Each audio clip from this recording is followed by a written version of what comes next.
Scarves and Spikes playoff edition. Playoff soccer is only a few days away for Atlanta United. Welcome in, everybody. Sydney here, Tommy here, Tyler. Unfortunately, a little bit under the weather. He will not be joining us this time around. Tommy, how are you? I'm bored. I want to watch a playoff game. Everyone else is having fun, and we're just sitting here waiting.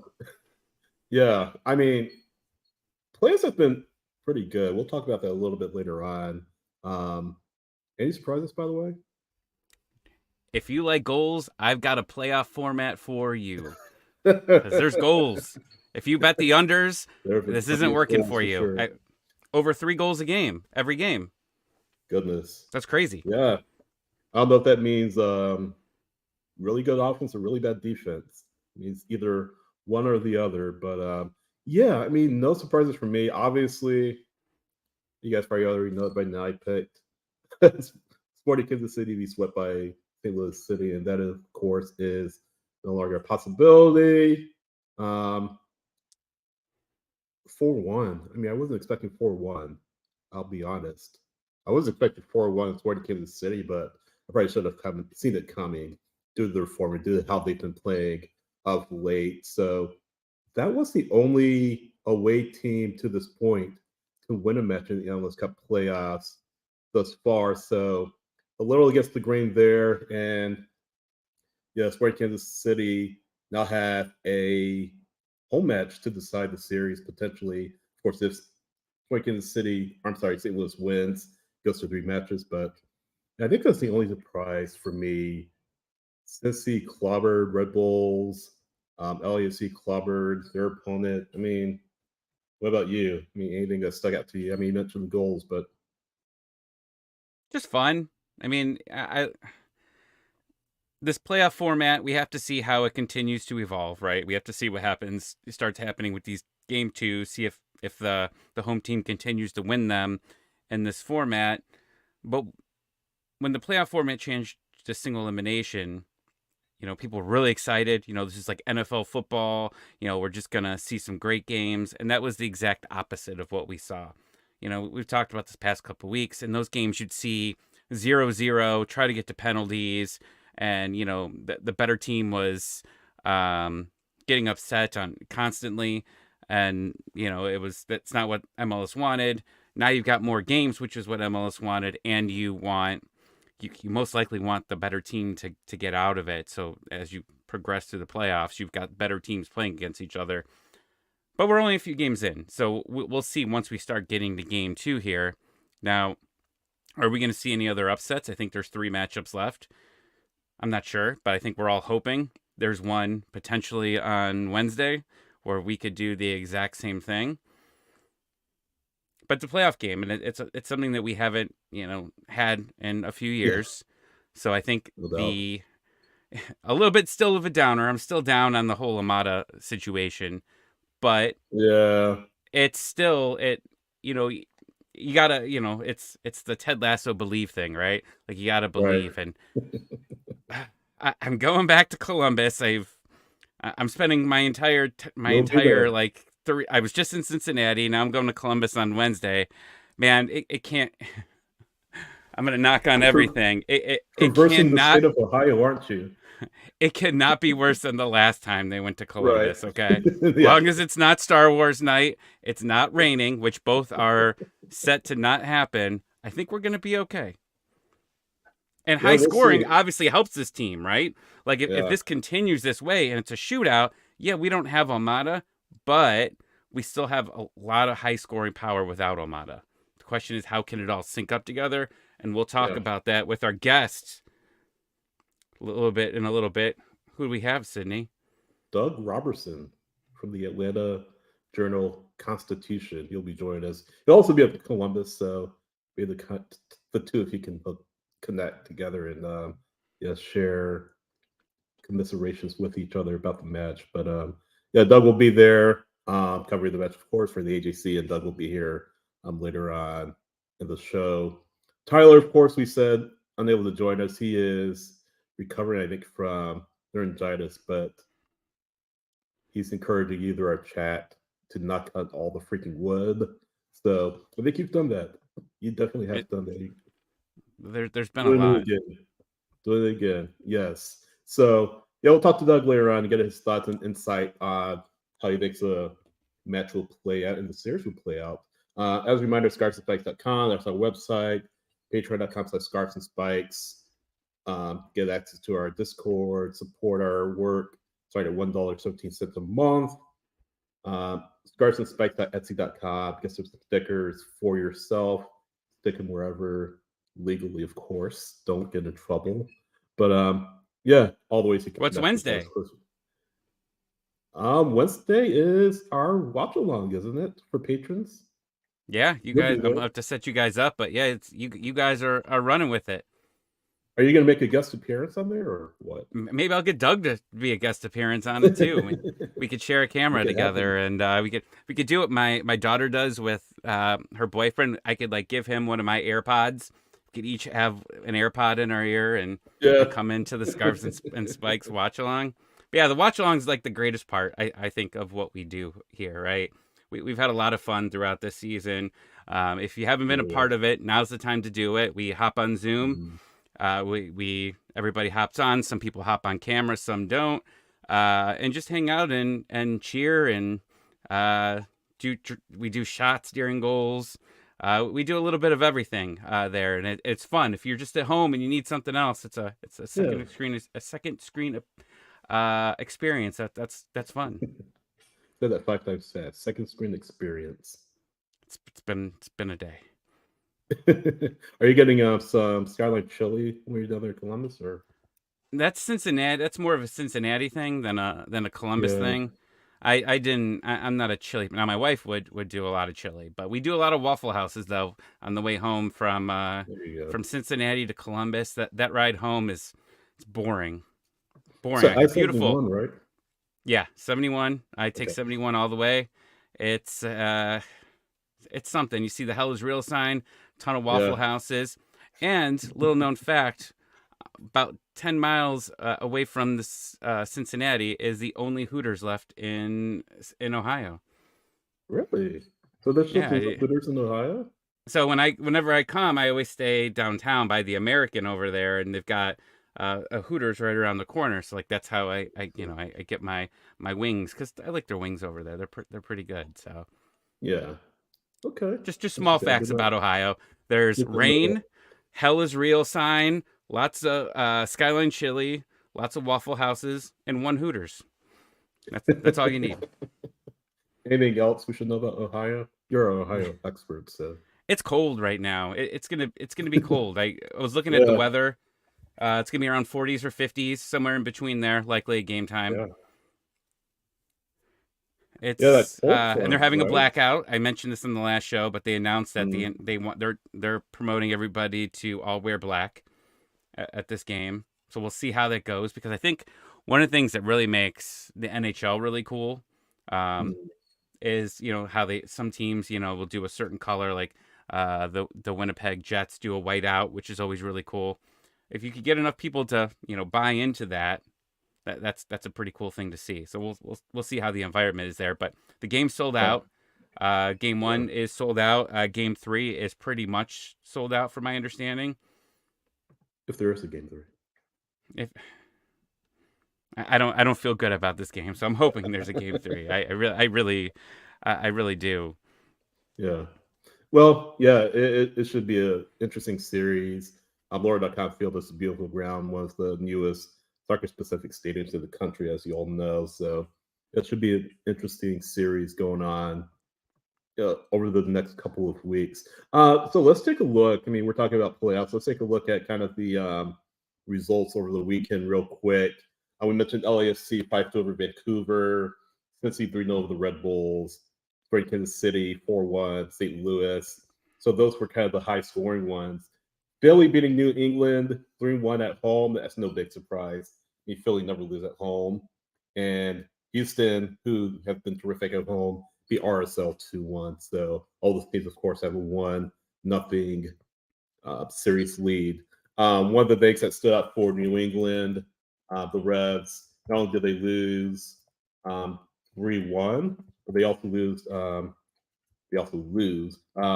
lost one of their key players for the remainder of the series. I think Carlos Kia is out, and that's obviously a big injury for the Revs. It really puts their back against the wall even more. I don't think the Revs are going to win at home against Philadelphia. There's just a lot going on there behind the scenes that have affected the LAFC well on their way, I think. Houston, going back to Real Salt Lake rematch 2, I think they'll sweep the series, I feel. Cincinnati, I think, is going to come away with the sweep. I think they'll beat Red Bulls on the road. Sporting Kansas City, my mind has kind of changed about Sporting KC. I think they win at Children's Mercy Park. I know you thought they'd win the series overall, but that loss or that win at City Park in front of that crowd, so much expectations for St. Louis City, their first playoff match, their incredible season that they've been on, and then that happens. Just a tough performance for them, and now backs are against the wall for City as they look to win the next 2 matches. I don't think they will. I know we kind of joked about it earlier. I thought City would sweep. Now they just run into a wall called Sporting Kansas City. And I think they have it all to do. They need to win the next 2 to advance. I don't know if they'll do it. They may win the next one, but I don't think they'll win a third. One of the things that sticks out to me, and it's been sticking out to me for a while, is you've seen the New England Revolution be one of the top clubs in MLS, consistently. And you've seen everything that went down with Bruce Arena. And there's been some other situations as well with their front office. You've slowly started to see their decline, right? Like the whole Bruce Arena thing was handled extremely odd. They were very quiet with their fans. The players are obviously upset. When it bleeds down to the players not Yeah. wanting to practice, I know I keep bringing this up, but it's just hilarious to me that, like, Yeah. it's that bad that a We situation gets there, still don't know what he said. I mean, you think it would like kind of No. leak out or something like that. We still don't know what he said. No, and like and now and then you see the team continue to go down, and I expected a sweep here. I expect some changes, and one thing I've been thinking about the past couple of years is when we're at this point, over the past couple of seasons, where's Atlanta United been? Going into the either the playoffs or the off season, because a lot of times we're moving into the off season right now, because we haven't been making the playoffs. We are stable, and like I know we're talking about other teams, but thinking about just where some other teams are currently, like, you have to feel comfortable with where we're at. Now, there's still questions for Atlanta United, obviously, going towards the future. Does Gonzalo Pineda stay here? What happens to Carlos Bocanegra? You have all these different storylines that are still going to be happening. But man, I feel really good about where we are at this point. Whether we get swept in this playoffs, we sweep them, whatever happens in a game 3, I feel good at the direction of where this team is going to be from now until February 20 something, when we start back up. We are becoming stable again, because every offseason has been, oh shit, what's going to happen to this team now? right? Like it's, Yeah, we just bring in Pineda, but then we get embarrassed in the playoffs. What's going to happen? And we've got a lot of roster questions. I mean, we have a ton. Like, let's not pretend like this offseason is going to be boring. You've got a lot. Brad Guzan, Josetu, Almada, the front office stuff I just mentioned. Like, we've yeah, got a lot going on. But despite all of that, you're like, this roster's pretty damn good. And Miles, yeah, thank you. I forgot about Miles yeah. I'll throw this Robinson. up. Yeah, I'll throw this up. Dan saying Miles Amata likely gone. Silva, Peralta, loans in. All right, they're re-signing Silva. I mean, no Oh yeah, oh question yeah. about it. Peralta maybe not, but then if Miles is gone, you're going to need some cover for him if he leaves. So, um, yeah, that's an excellent point, Dan. And I see where you're going with this, but I feel like Silva, yeah, being re-signed, and yeah, who's the Miles replacement? So, and who's the Almada replacement if he doesn't return? But go ahead. But like Miles though, we've talked about this over the past couple, like maybe the month. Like Miles has just been okay, right? Like he hasn't been superstar Miles. He's been leaking some goals. Uh, had a nice goal, against Columbus last time. So let's not forget that. But can you find someone else out there with your new scouting analytics that might be a better player than Miles and possibly be cheaper on the cap? Potentially. I think so. There's a lot of good defenders out there that aren't Miles Robinson that make less money, that can do that. Like, I don't feel losing Miles is going to be the end of the world. The Almada situation obviously is going to be very interesting here. Yeah, But again, like you look at this last transfer window and you even look at, some of the signings you brought on before you had all your analytics. Like you brought in Yakamakis, who's obviously, should be almost newcomer of the year. Sorry, Messi. You've already won an award today. We're good. But like you're bringing in good players, right? Like and the couple, oh, these aren't going to work. We're band-aids, right? Like Barry was not going to be anything here long term. He was a very short term signing. He was on his way out there. It's okay, right? And like, and even thinking about it, we still got the U22 issue too, right? Like you still got Sosa, and Ibarra and Mascara that you have to figure out. But again, like these all the like it doesn't seem like we're going into a disaster. We have a core crew, and some of these players that haven't been performing, you can get those guys out and replace them with better players. Like Sosa, you're probably going to be able to move, and then Ibarra. I mean, I think everyone agrees. We the other day on Instagram, Ibarra posts a random picture of himself in an Atlanta United. A picture of him while he was playing for Atlanta United. Is that like, please take me back? will be interesting. Will be interesting if he returns. It'll be very Yeah. interesting if he returns. But I think you could find better, right? Like I think the way this club's going, I think all of them are there. And Zilf writes all three should leave. But if you're gonna have a U22, U22s are kind of a crapshoot, right? Like you don't know what you're gonna get.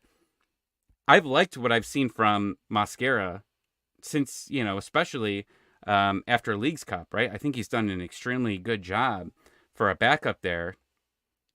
I understand he's depth, right? And he's part of the U22. Now, if you can go and find someone better, sure. Can you remove all three U22s at one off season? That's going to be some magic that you're going to have to do to get rid of them. Like I've the whole point of this and my 5-minute rant here or whatever is there's a lot of changes happening, but the stability of this team is pretty solid here. And I'm not crying over players that we're gonna lose potentially in this window, except Almada. And there could be someone out there that you can get that might be a little bit different, but could be better. And you potentially have 2 DP spots to fill. Yeah. I feel good. Like, and just because going back to New England Revolution, it's all downhill for one of the best clubs, over the past 5 years, And I always feel like we're in that situation, right? Atlanta United just went from all the way to the top, and then we just keep going down, right? Just keeps getting worse for us. No, like we're getting better, and we have flexibility this offseason to make this team better than where they are. Yeah, indeed. You could be a lot worse spot for sure. And yeah, this could be definitely an interesting off season. So you got two schools of thought. You have some people saying Mascara is not good enough. I see Zolf in the chat saying he's not good enough, but then you have Niall in the chat saying he likes Mascara. Zolf saying, there's better U22 players. There certainly is. So you could definitely have two schools of thought there. I see a couple of people in the chat talking about Barry. Barry's definitely got, especially with the RA here. So no question that he is out. But I'm Barry. yeah, One of the last times I could say this, I need to get it out of my system. I'm not going to be very sad when he's gone. Okay, I'm done. You keep going. I'm going to mute myself now. Thanks. we're ending the show. I mean, we can't continue. I'm sorry. I'm muting your mic. You already muted yours. You should leave it muted. No, I'm kidding, of course. But yeah, so that's where Lady Night kind of sits going into the off season and bring it back to the playoffs. We talked about New England losing, LAFC again, big win over Vancouver. Houston, I'm really impressed with Houston. Ben Olsen happened in a really good spot. And it's great to see what happens when you have ownership that's actually invested in the team, invested in making it better, not hanging on one person to make your team better. I mean, he of course had Rooney and Acosta back in DC, and they didn't get too far. But then the team was just gutted and stripped. It didn't have any stars in it, but now he has some star power in Houston. Atiate, Dossie, Griffin Dorsey, Franco Escobar, playoff Franco in the mix too. So Houston doing well, and they look like they can make a decent run at it. Hell in the Shell, obviously the Heat won't be as dominant as it was early in the year, but yeah, Houston's looking good. And then Cincinnati, no surprises there, I think. So it's kind of the playoff picture right now. As we're recording, Orlando City's playing Nashville. Seattle's set to play Dallas later on Monday. We're recording right now, so things will change by the time this hit your podcatchers. So that's the schedule. And then you have Atlanta playing on Wednesday, kind of like on the little lonesome with Columbus. So Do you think right now, as far as like trends go, do you think it's Cincinnati and LAFC and MLS Cup? It wouldn't surprise me. LAFC, if they hit that next gear with Bwanga, with Vera, with their other supplemental pieces, I think they'll be a tough out. They certainly showed it against Vancouver. Vancouver just overwhelmed, but it wouldn't surprise me if LAFC got back there in. They're healthier than they were earlier in the season. The pieces are there, and it looks like they really have a chance to make it. Cincinnati, same thing. Everyone's healthy. Acosta probably the MVP. Vasquez is still there, obviously, that can score too. Miazga, Defender of the Year finalist. So yeah, a lot of reasons to think that Cincinnati LAFC could be the MLS Cup final this year. I mean, it's obviously like it's an easy take at this moment, especially after St. Louis lost. But you look at their performances, and it's like, damn, they look good. And LAFC, like when they could turn it on, they can turn it on when they absolutely need to. I wouldn't like to see them back. I like someone to, I like chaos, especially if Atlanta United's not in it. I just want to see the world burn. Just neutral, right? Yeah, just once they become a neutral, like screw it. I want the most random things to happen, throughout the playoffs, and that's okay. And right there with you. It's gonna be crazy here is that if Atlanta United ends up knocking out Columbus, right, their season's gonna end in Cincinnati. Then they're going to play 2 out of 3 in Columbus, and then they're going to go right back to Cincinnati. So we're kind of like the Atlanta/Ohio United at this point, because this is just becoming a home. A dream come true for me. Yeah, exactly. with you being in Ohio, there's a possibility though that if or there's a possibility that next Tuesday, the lone home match of the series, there's a possibility that it could be Atlanta United's last home match of the season. Not Last with home match that of negativity. 2023. Hey, I mean, depending I on get it. other yeah, depending on other results around the Eastern Conference, but there's a possibility. But now we're just focused on Columbus, and yeah, we'll talk about it, of course, a little later with Doug. But we in training, Pineda was saying that you could see Saba kind of fill in that spot where Amada is for match one, and yeah, I'd like to see that. You have a really lethal attack. I think Yakimakis. You have uh, some power on the wings, fielder on the wings. So I imagine that means with Guerra on the other side, the Saba in the middle. So I mean, that's a pretty healthy attack. So I mean, guys will need to kind of step up in ways that they haven't stepped up before, especially Mosquera. This is his biggest match that he's played as an Atlanta United player, and yeah, it's all but a given that he'll start if Salah kind of plays that quote unquote number 10 role. So, how does he rise to the occasion? How does he step in? How does he show that, hey, I belong in this lineup? I have a place in this team beyond, 2023. So, a lot of, things that we'll have to keep tabs on, for this series, Wednesday especially, since that's a match that Almada will not be playing in. But yeah, that's kind of what Pineda was saying in training. And Doug was there, I believe, and I'm sure he'll shine more light on the situation when he comes in. I listened to Brooks Lennon today, and I would tell everybody after this, if you're listening, I mean, go to YouTube and watch Brooks Lennon talk. And man, if there's whether Brad Guzan's here or not next year, and that's obviously another huge question for this team. Brooks just talks like a guy that's just a captain, right? The captain without the band, Mm, or in hockey, the guy without the C or the A on it. I mm, love hearing Brooks talk. yeah, He really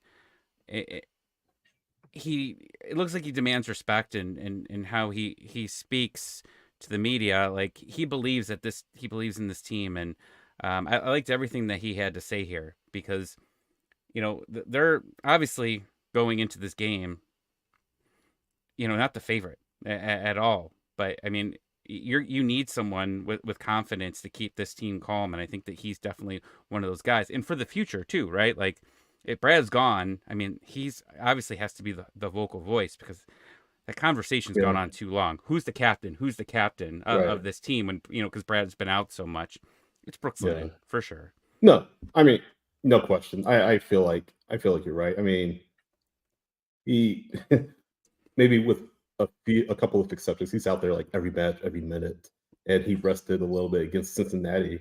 But the guy's a workhorse, and he's just improved his craft in so many ways since he came here. I mean, what was it? What 2019 and the trade with RSL or something like that? 2019 and 2018. But yeah, Brooks and Lennon from the time that he came to Atlanta United versus now, it's a much different player. And fact checking myself is yeah, the 2019 off season, so 2020 on.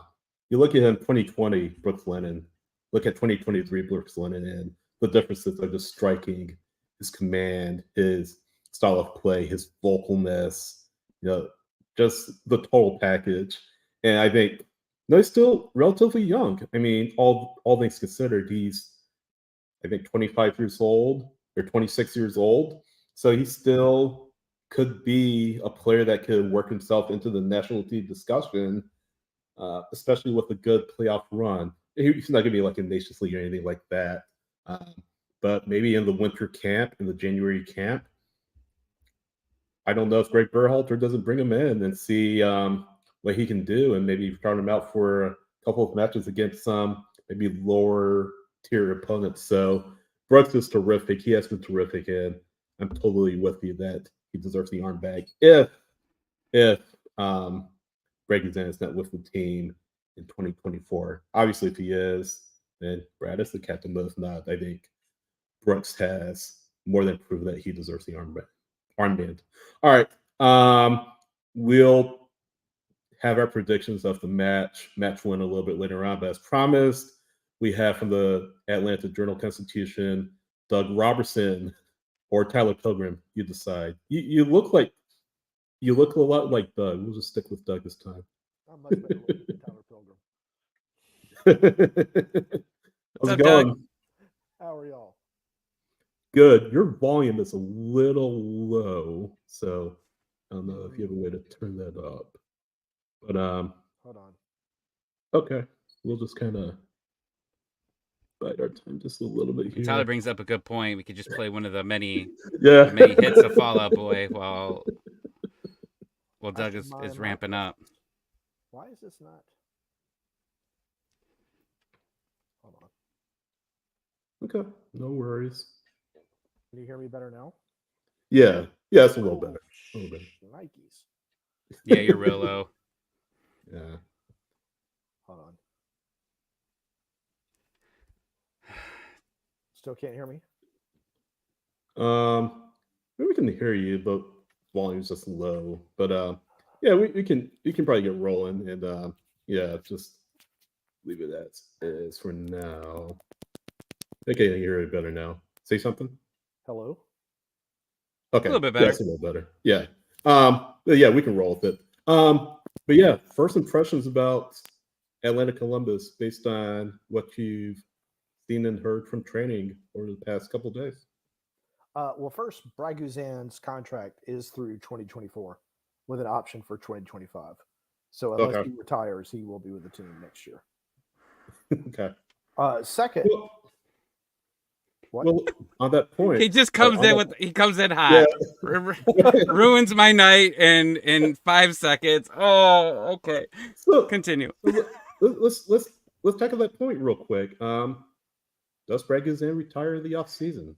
In your mind, you don't think so? No. Okay. No, and frankly, I think that he's taken a lot of unnecessary heat. Some goals should he have done better on, yes, but others, as Pineda said today, they can't keep allowing as many big chances as they keep allowing, and you're just not going to find too many goalkeepers in any league that can stop big chances, like the first one by Cincinnati, a point blank shot from a back post runner that should have been marked and wasn't. The second one, a point blank header, another back post run that the guy wasn't marked. I don't know what Brad is supposed to do about that. Those are two examples of just some stuff. Are the numbers what everyone wants them to be? No, but that doesn't mean that he's performing poorly. It could also mean that he's being let down by the people in front of him sometimes. Yeah, I mean, I definitely agree with that. I mean, at the same time, given Brett's age, I can understand the conversations that are being had. He certainly is the goalkeeper that he was in 2017, but I think looking at it as the kind of player he is, the pride he has in his craft, just his tenacity. I mean, look, he came from a leg injury much quicker than planned, much quicker than people thought. So, I mean, he's not going to go away quick, kicking and screaming, I would think. No, I do. The cap hit, though, is my concern. Well, who knows what the contract is for next year, because it was low, then it went back up again. Or I'm sorry, it was high, then it went low, then it went back up again. So we'll see what it is next year. I do think fairly certain the team is going to try to bring in a goalkeeper to definitely compete as a starter to be the future after the 2024 season. But we'll just have to see what happens in the offseason. And the team's not there yet because Columbus. In what should be, even without Thiago in the lineup, I think a pretty high scoring series based upon what we're seeing in the trends in the playoffs so far this season. 4.4 goals per game in just round one, 4.1 goals per game if you count the two wild card matches, which is like 1.5 times the regular season average per match. Then you have the two highest scoring teams in Major League Soccer facing off against each other. You got to figure that is going to go up a little bit more. So it should be a lot of fun to watch. And a Yeah. lot of goals scored too between the both of them, and that just adds to just does every game average over 4 goals? If so, I'm gonna have a lot more gray hairs by the end of the series. But it's going to be cold. I'm curious how the cold affects both teams. It's going to be a lot colder than it has been. I don't know if there's going to be rain. I don't think there is, but it's Not going to right be now. different because everyone's used to playing in, what's been beautiful weather for the past few weeks, and now you go into what's not going to be a whole lot of fun. Yeah, this cold front, we were talking about it before you came on, this cold front is kind of sweeping in and dropping temperatures everywhere. So, yeah, I agree. That'll definitely be a factor.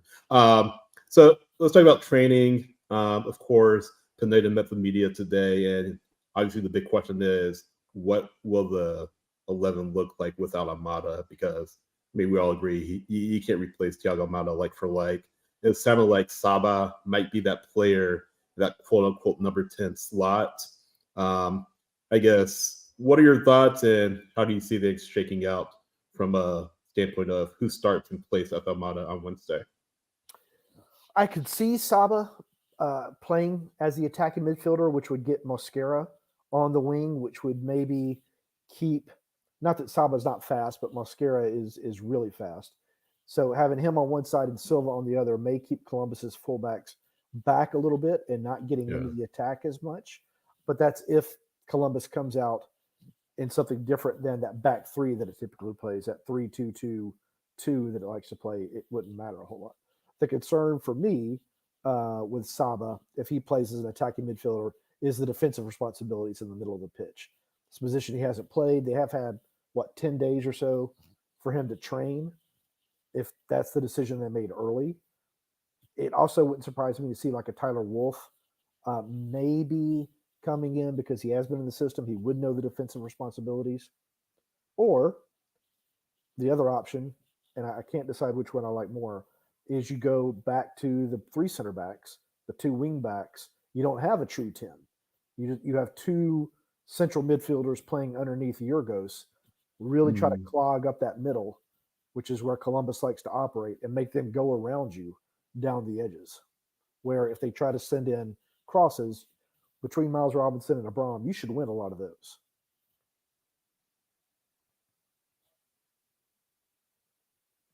Yeah. Again, it's the question that everyone be asking, not just here in Atlanta, but around MLS. So it'd be interesting to see what Pineda does on Wednesday. And unfortunately, have him back for game 2, but this is game 1, and you can't afford to go down 1-0 on the road. I mean, we saw um, Sporting Kansas City win on the road against St. Louis City after every single team has won at home in playoffs thus far.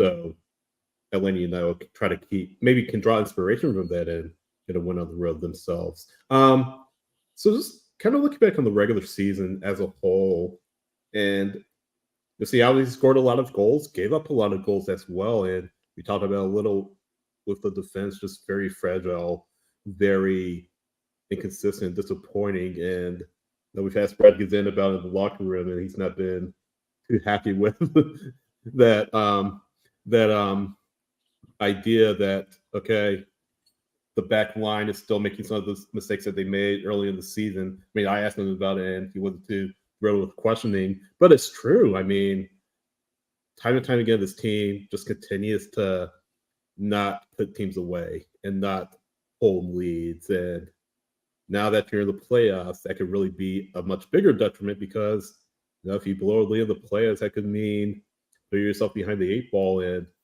dropping a game on the road and leaving yourself all to do um, over the next 2 matches. So, how does Atlanta United just put the regular season in the rearview mirror and say, "Hey, this is a whole new season, a whole new competition. We have to improve." And how do they get themselves in that mindset of, okay, leave the bad stuff in the rearview mirror, just move forward and be a different team, I guess. It's I don't know, and I don't know if they can. We've heard the same Mm. things all season. We have to clean up the little things. Clean up the little things. Luis Abram said it last Thursday. We just have to clean up the little things. It's like, well, if they're not cleaned up yet, why in the world should anyone think they're going to get cleaned up now? It's just, it hasn't happened. It didn't happen in the Leagues Cup. It didn't happen against Philadelphia. It didn't happen against Columbus. It didn't happen against Cincinnati. As much as the team was happy or pleased with a 2-2 draw against the Supporter Shield winners, it twice gave up a lead. And it's not a recipe for success. And the 2 goals that Cincinnati scored weren't, unicorn goals. It was just poor defending by Atlanta United again. And it's shocking to me because Caleb Wiley has now been capped or made an appearance for the U.S. Brooks Lennon has an appearance for the U.S. Miles Robinson has almost 30 appearances for the U.S. Luis Abram has, 40 appearances for Peru. You've got national team guys back there. And it's not all on them. It's a whole team thing. But when it just keeps happening, it's baffling more than finger pointing. I guess is it the structure? Is it the tactics? Is it the communication? I don't know. But it's not just this season. We've been talking about this since 2020. It's constant breakdowns on defense, just constant through 4 or 5 different managers now. It's a weird thing. You talk about how this continues to happen, and you brought up Leagues Cup. Thinking about the future, right? You've been knocked out of the U.S. Open Cup immediately, stunned. Leagues Cup, you don't really show up for it, and now you're going to these playoffs. If there is a potential sweep, just on the table, do you see the Pineda's future still here going into next season? Do you subscribe to the AJC? Well, I live in Ohio, Doug. Do I get a discount? Are we on the line? I think we're on the line. Subscribe.ajc.com/podcast for just 9 minutes. Because Garth Lagerway just answered this question the other day in a piece that appeared in the Sunday paper and on ajc.com. Pineda comes back next year. Okay. He's got definitely one more year. There's options after that. Pineda definitely returns next year unless he decides to leave. He gets a better offer from somebody else, but I don't think you're going to see that. So here's a question for y'all, because I figured this out today, and it'll be a part of a story that'll be online tomorrow. Name for me the last high-stakes game that Atlanta United won against an opponent that you would consider equal or maybe greater talent. Oof. I mean, 2018 MLS Cup against Portland. I feel like that could have gone either way, really. Even though Atlanta were the better attacking team that year. I don't know. Campeones Cup. No, so the last one, in my opinion, that they won was when they qualified for the playoffs on decision day. When they beat, I think it was Cincinnati, Pineda's first half season there. They had to get that win to make the playoffs, and they did. But since then, if you work it backward, 2 losses in the Leagues Cup, bounced out of the U.S. Open Cup, didn't make the playoffs last year. They had a chance to, but they couldn't win the last 2 games. Lost to Nashville in the U.S. Open Cup. You just keep going backwards. Since they lost to Toronto in the 2019 Eastern Conference Finals, they have 1 win, in my opinion, in a high-stakes game against equal talent. Look at this season. If they beat Philadelphia, they would likely finish top 4. They couldn't do it. If they beat Columbus, they likely would finish top 4. Couldn't do it. Couldn't beat Cincinnati.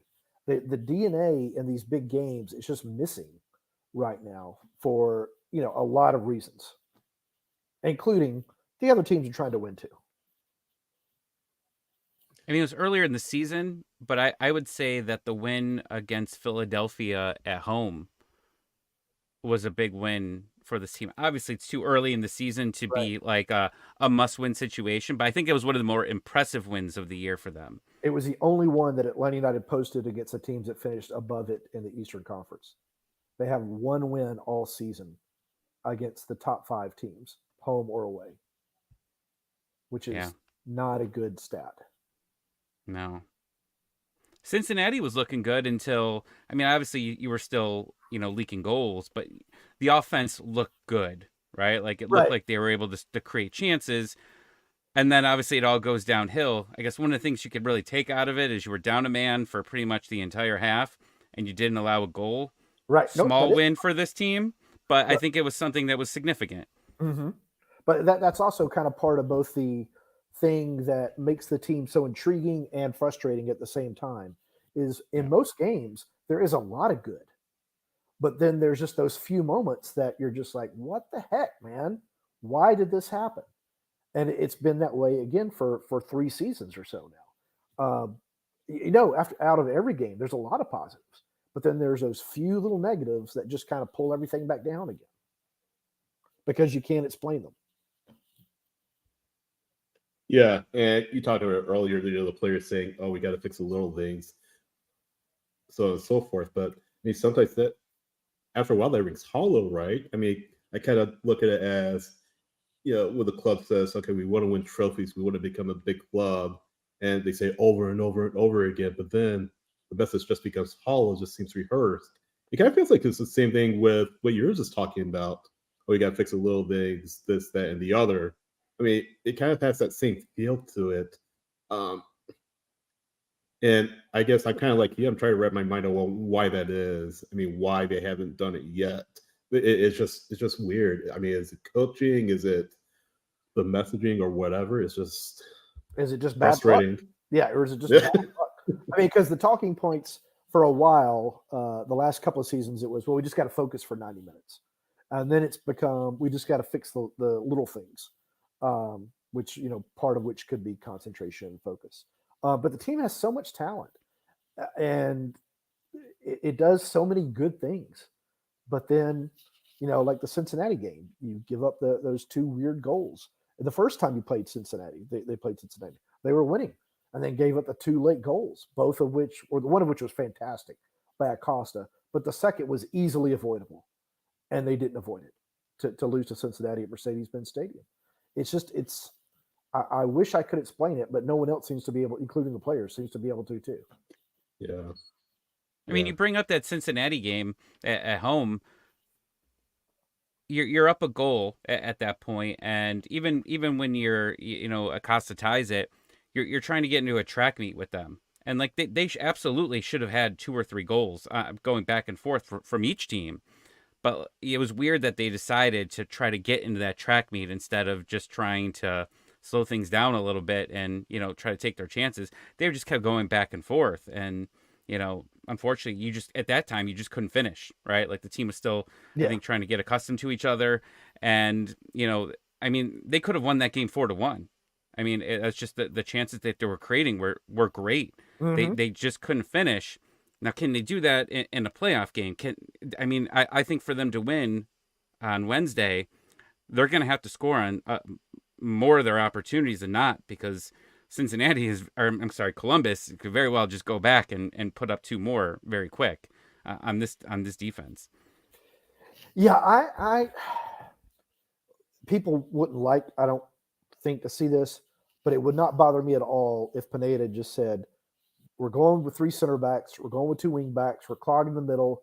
If we get a goal on a counter, if we get a goal on a set piece, if we score a 19th goal on a set piece this season, and we can get out of there 1-1 or get to a 1-1 draw and go to penalty kicks while missing one of the finalists for league MVP, I would totally be fine with that from a soccer tactical standpoint. As an Atlanta United supporter, I assume people wouldn't want that. They would want, the high scoring whatever. But they also need to remember in 2018, Tata switched to a back 3 with 2 wing backs, a more defensive minded formation, some slightly defensive tactics, because he knew to win these games in the playoffs, it's defense first. You got to be Worked out pretty good. Yep. So we'll see if history is repeated here. It seemed like that was a hot question today. That was brought up quite a few times, right? About changing and letting the other team play with the ball more. And I know it was driven by, I forget who was asking that question, but it seemed like it was asked quite a few times about maybe letting them have the ball a little bit more in counter. Ooh. Orlando just hit a thunderbolt to go up 1-0 on Nashville. Holy cow. Y'all got to see this goal. Yeah, Jason was asking that question a few times about how comfortable Pineda is right now with the team not having the ball, and mentioned your excellent point about Atlanta United holding off Cincinnati despite only having 10 players in the second half. And they didn't have the ball a lot. How comfortable he is with the team in that kind of setting. And he said he was, that they have a much better idea of what to do. They have a much better idea of when to be aggressive and things with their pressing, their communication and stuff. But again, we've heard that all season too, and it hasn't yet consistently come to fruition. It has in some games, but just not game to game to game to game to game. Yeah. So Doug, let's kind of take a look at the playoffs thus far. We were kind of talking about it beforehand. LAFC just all over.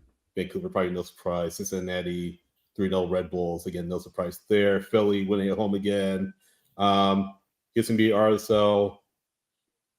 KC, probably the surprise of the playoffs thus far, depending on who you ask, winning at City Park. I mean, what stood out to you over these past few matches? Any surprises? Anything that you're looking for as these kind of early matchups move on to match 2? I agree that Sporting Kansas City is the surprise. They were hot at the end of the season, and St. Louis was not. But still, to win 4-1 is a pretty big deal. But part of it, you could argue, is the function of this format. Because there's no aggregate, it doesn't matter if you lose 9-1. It doesn't matter if you win 9-1. So if you fall behind by a goal, I guess it's smart to maybe try to tighten up a little bit and try to sneak a goal. But because there's no aggregate, you could just say heck with it and just keep bombing everybody forward to try to get that tying goal. And it doesn't matter if I lose 1-0 or if I lose 3-0. It's still just one loss that I can overcome. So that's why I think you're seeing some higher scores and maybe some more blowouts than what we saw during the league season. I'm curious about the Seattle match tonight. I think that one's going to be a really good one. And the Cincinnati Red Bulls return in Harrison, I think, is going to be a very, very interesting, very, very tough battle, because Red Bulls have nothing to lose. And so they can go out and just try to put a bruising on Cincinnati, and there's not much Cincinnati's going to be able to do about it. What's your opinion about the format as a whole? I mean, don't like it. Who does? It doesn't. It does not make sense to me. I don't understand why you just don't go 2-2-2-1. You would only be adding one more game, and what the heck difference does one more game matter after you played so many this season anyway? You know, and no one's still been able to explain why, for a fact, they decided to do it this way or to bring this back, because MLS has used it before. Charlie Bowen wrote a great story earlier this week about the history of this weird format. I don't like playoffs in any sport, especially ones that play seasons as long as MLS and Major League Baseball and the NBA and the NHL. They make no sense to me whatsoever. You don't like fun? I do like playoffs fun. are great. I mean, playoffs are so fun though. Like, especially the hockey playoffs. Like, but some of the best out there. But why not make the regular season more meaningful? Make those games count more, rather than the contrived. And it is contrived drama most of the time in playoffs, because it's a best of 3 or a best of 5 or a best of 7. It's, come on, man. You've already played 162 games or whatever it is. Why do you need to play this many more? It's crazy. Or just condense the playoffs back again. Make it, I don't know. make the regular season mean more. Yeah. Give me my old man wave. And every team that finishes with the best record, like, it's very rare they ever end up winning the championship. Yeah, it's a curse. It's counterintuitive. It's I don't get it, but whatever.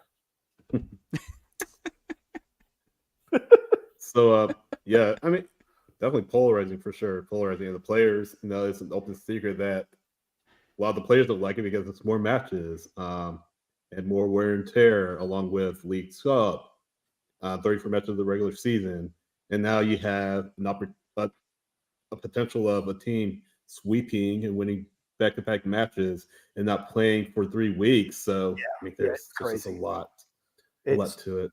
It's nuts. And then next year is going to be really interesting to me. If they bring back Leagues Cup and they do again where we're taking a month off, well, you've also got Copa America coming to the United States. Yeah. And they can't play through Copa America. That would be counterintuitive to marketing and everything else, particularly if you have players on those South American teams that should be playing for their MLS team. So I don't know how the playoffs and all this is going to work next year. MLS Cup on New Year's Day. Yep, and then we open training camp in a week and a half. Yeah. MLS Cup in Cincinnati and 10 feet of snow. Yeah, MLS Cup / 2025 look ahead.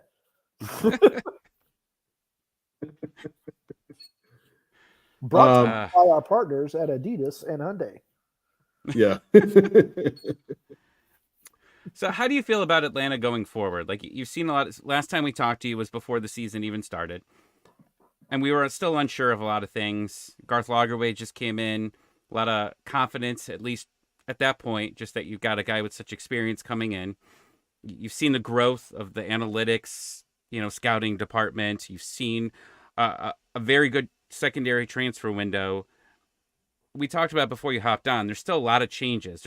I mean, you look at the potential, and now that you've confirmed that Brad's coming back, that's one less thing. But there's still a lot on the table to get moved around with a lot of players coming in and out. How do you feel about this team for the next couple of years? I think they're positioning themselves very, very well. You're going to lose Miles Robinson, 98% sure. So you got to replace a center back and arguably one of the best defenders in Major League Soccer. I think he's still the best one-on-one defender in Major League Soccer. You got to replace him. You lose Hizetu. You got to replace him, but you've got Jay Fortune who can play that role. So you're going to lose 2 starters, I think, and that's it, depending upon what happens with Almada. Robinson and Hizetu are gone simply because their contracts are up. And if we all know what's happened with Robinson and the contract offer, and he's not signing it. Hizetu, I don't think the team is going to bring back. Then you got to think they're going to get rid of Sosa if they can find a taker. They're going to get rid of Ibarra if they can find a taker. That's over $1 million budget gone right there. Robinson is another, 1 point something in TAM gone. They're going to have some money. And a DP spot. Yeah, they do have a DP spot that I told everybody was going to stay open, and no one wanted to believe me that it was going to stay open or be open.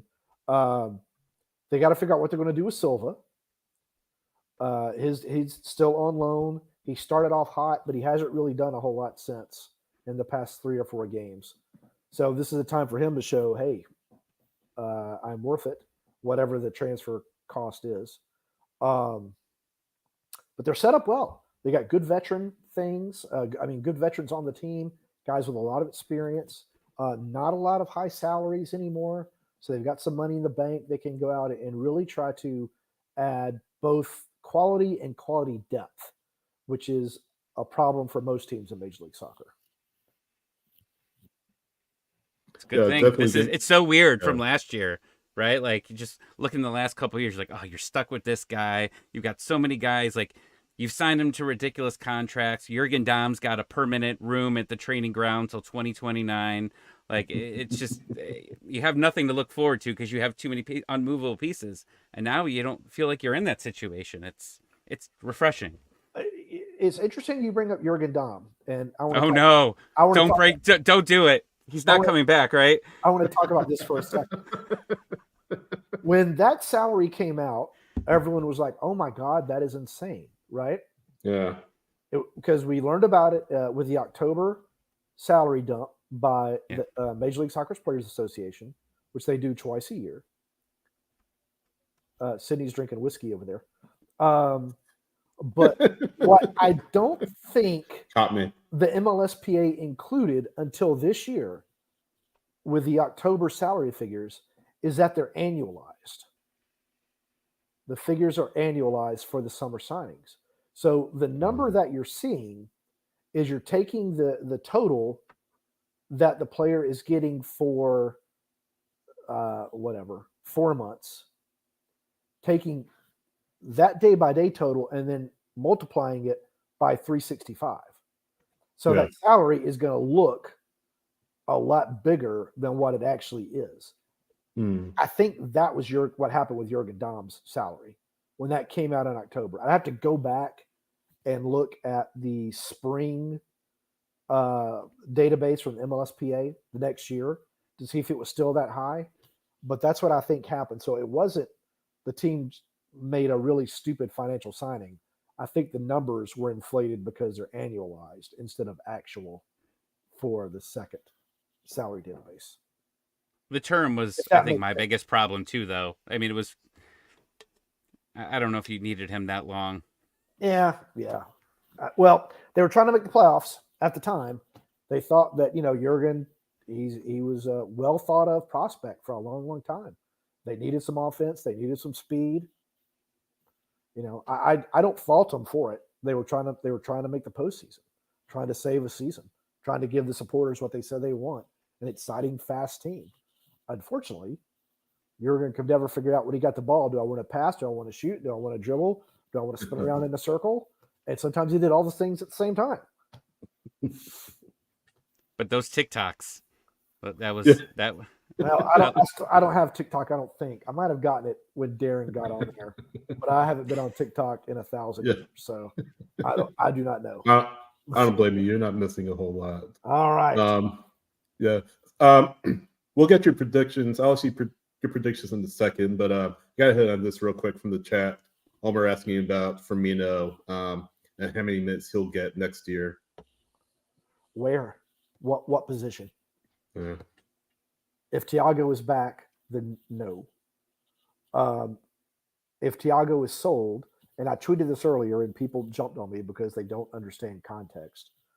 I said if he's sold, then yeah, Firmino is he'll get time as attacking midfielder, and he could show the team, hey, look, you can count on me. I can be the guy. You don't have to go get another guy. Will that happen? I don't know, but he'll have an opportunity. I still think the team is likely going to go out and sign another exciting 10 as a DP. But either way, Firmino is going to be a guy that'll be a spot starter in Open Cup, in Leagues Cup, if that's even a thing next year, in the highly prestigious AmFam Cup. Although actually that's not coming back next year, I don't think. I think that's done for 1 year. And then a late game sub. That's what I think. I think he's a great player. I think it's going to depend upon what happens with Almada and what the team can bring in to replace Almada. Do you put him on loan? Who? Get him some time, Firmino. Do you loan him out maybe to a USL Championship club or anything like that? Get him some time. Why would he want that? He's worked this hard to get a first team contract. Why would he? Right. Yeah. Good shout. So going back to the series, Atlanta Columbus, not just match one, but as the series plays out as a whole, what are kind of your predictions for the opening match and then how things will turn out for the remainder of the series?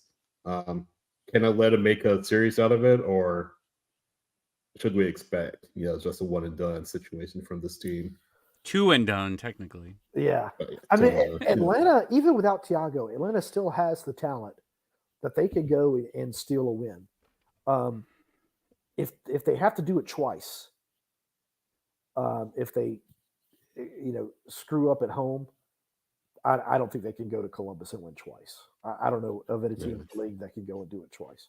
Um, so much depends on this first game. To me, Atlanta still is a team that doesn't play with confidence until something good happens.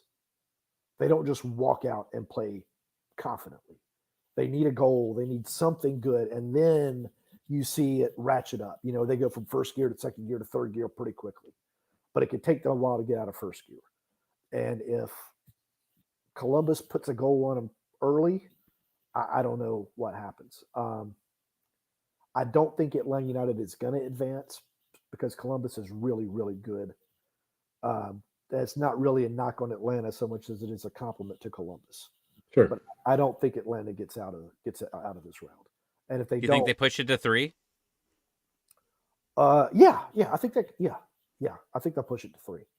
And if they don't, they're going to be kicking themselves for some of the dropping points to Toronto, one of the worst teams in MLS history, and some games like that cost them a top 4 spot. So many Yep. games dropped in the final 15 minutes, on the Yep. road. I mean, They also won some games in the final 15 minutes, but yeah, I understand your point. Yeah.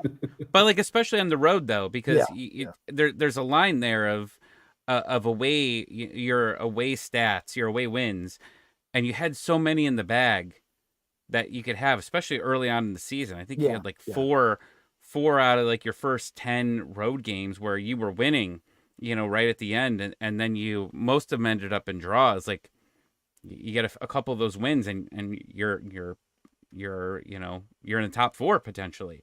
It's crazy to go back and look at that, but it was it was a really different team. Around that time, it was a lot less experience on that squad. Yeah, that's true. But it was also a problem last year. I'd have to go back and look at the stat that I had written. I think it was like they dropped 14 points or 19 points or something like that from winning positions last year. I'd have to go back and look. That's not a quotable stat, but it was a lot of points that they dropped from winning positions. And the same thing happened this year, which goes back to you got to clean up the little things that just aren't happening for whatever reason. But Brooks Lennon did say today he thinks this team is the most prepared for any game that it's ever been. So we'll have to see. Okay. So question for you, Doug. Here's a trivia question. When was the last time Brooks Lennon said that? Tyler and I talk about this all the time. That this is the most prepared they've ever been? Prepared, yeah. Oh, I don't know. That doesn't ring to me like one of his common phrases, but maybe it is, and I've just kind of ignored it until today. So it was the Philadelphia match at home. Was it? Okay. Yeah. That was the same And thing. they They won watched a lot of 4-0. tapes. Right. Yeah. Yeah. That's interesting that he says that, because that's the exact same statement that he made right after that game. The thing that is going to be interesting for me is if Columbus comes out and does something that Atlanta United has not prepared for. They are not good at all about making a quick in-game adjustment to counter whatever it is. They always, at least what Pineda says, or the players say, they wait until halftime, which I don't understand. How, with all the experience, you can't just say, okay, we've seen this before. You take him now, you take him, to get back to the one-on-one matchups instead of having somebody who's defending no one. Because Columbus last game floated their fullback inside almost as a holding central midfielder, and that caused Atlanta United troubles. That's something they said they hadn't seen. So if Columbus does something like that and Atlanta United hasn't prepared for it, you'll be able to tell pretty quickly. But then I want to see how quickly can Atlanta United come up with its own counter on Wednesday to whatever it is that Columbus is doing. And if they are down, they just need to try to get to half at least and not cause more damage. Doug, the last time we hung out in Columbus was a complete disaster, right? on Star Wars night. But that was a situation where it was a mess. And like, you're down 1-0, just get to half down 1-0. And I think they allowed like a goal right at the end of the half.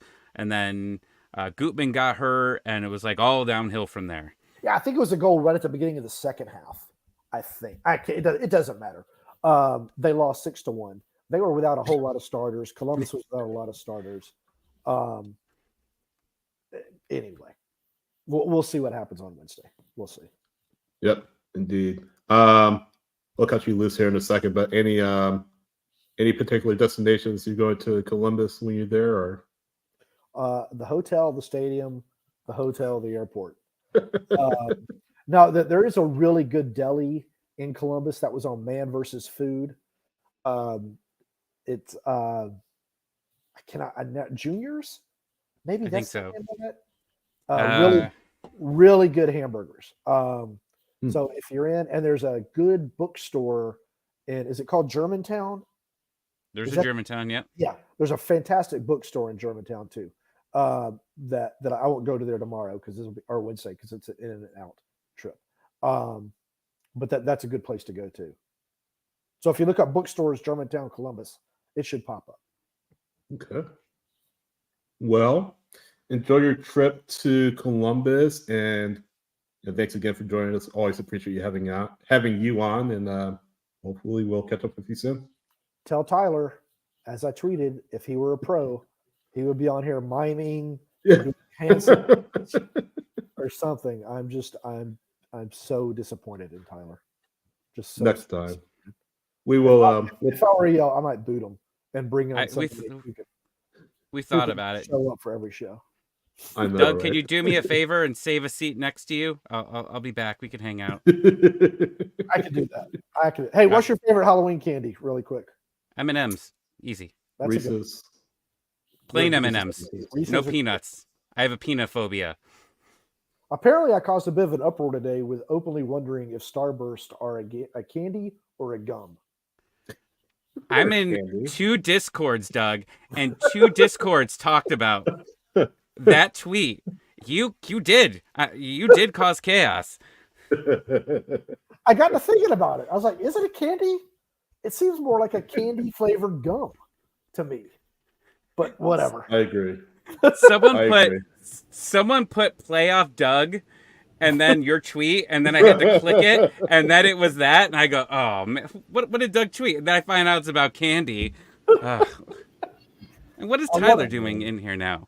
Tyler, he's gone. Yeah, he's high on NyQuil. Tyler just kind of is out here miming. So, Doug, really appreciate your time. Yeah, no problem, guys. Anytime. See you on Wednesday, Doug. If they make it to the next round and Tyler again wusses out, just give me an email. I'll step in. We'll see y'all. We later. appreciate it. See ya. Right, cheers, Doug. Bye-bye. Thanks. Oh man, that's great. It always turns to chaos at the end of an interview. It always turns into chaos. I know. So what's your prediction? Starburst is a candy, right? Starburst is a candy. Starburst? Right? Yeah. Come on. Oh no, it's a drug. It can be. It can. How do you ask what Starburst is? You don't know what Starburst is? They have commercials. Anyway. Wait, did you seriously not know Starburst was a candy? No, I was asking you, do you consider it a candy or a gum? I know what Starburst is. I eat it all the time. Come on. So, random fact, I've only chewed one piece of gum in my life. And that one piece of gum that I chewed in my life, I was paid $25 because someone was amazed that I don't chew gum. And they asked me if I could walk and chew gum at the same time. And I did. And I got $25. And that's my entire story. That's how your betting career began, right? That's how that's how it started. All right. Tyler's asking, so what's happening? What's your predictions? What's happening game 1? What's happening in your series? Tyler, type in your prediction. We'll read it. What you think? What you think your score is here, and what your series is? Yeah. While he's doing that, I'll give you mine. I think it's 2-1 Columbus here in match 1. I think Atlanta United's kind of bad habits come back to haunt them. Obviously, Almada missing is the big one, the big discussion point. So I think Sabo will be there, but at the same time, it just won't be the same without Thiago Almada. So, yeah, I definitely think it's 2-1 Columbus. I think maybe Cucho scores, and then just for kicks, Nagy probably scores a banger or something. So that's just my prediction. For Atlanta, Yako scores, but I think Columbus does win at home and comes back to Mercedes-Benz Stadium with a 1-0 lead and some confidence in the chance to end things at Mercedes-Benz Stadium in match 2. What are your thoughts, Tommy? Well, but before I get to that, then just what's your overall? Got to get this in now, so we can just claim how right. Who wins the series and how many games? I think Columbus is in 3. Columbus in 3. Okay. I agree with Game Doug. 1. I agree with Doug. I don't think Atlanta's winning twice in Columbus. I think it's 2-1 Columbus that wins the series. I think Atlanta loses this first game 3-1. I think they have a dominating win, and I think it's going to start questioning Columbus after getting dominated in the Benz. And I feel like there's going to be I think Game 3 is going to be dramatic, and it's going to go into penalties.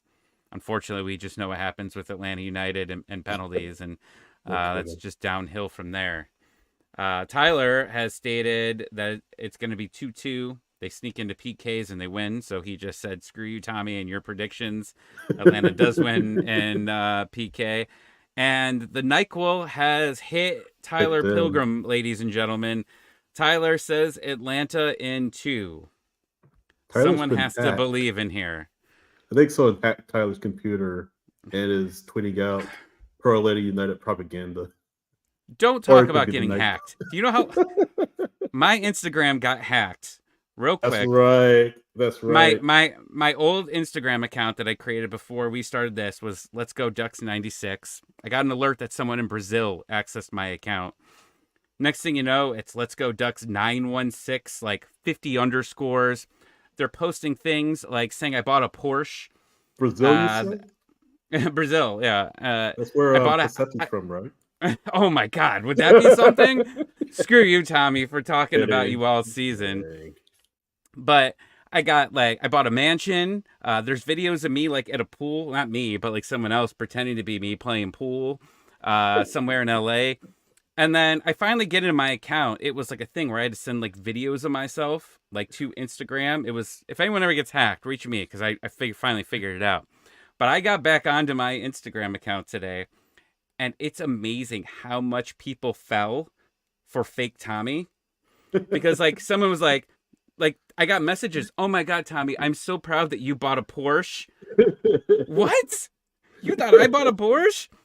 And then there were like other people out there that are like, someone like sent me like a funny video on Instagram, and then they would just respond, the fake Tommy would respond back with, got Bitcoin? Have you bought Bitcoin before? And then people were like, I'm sorry, what? And then he was like sending links for people to buy Bitcoin. So the worst part was I get back on my account, I create a video that says poor Tommy's back. You know, rich Tommy's gone.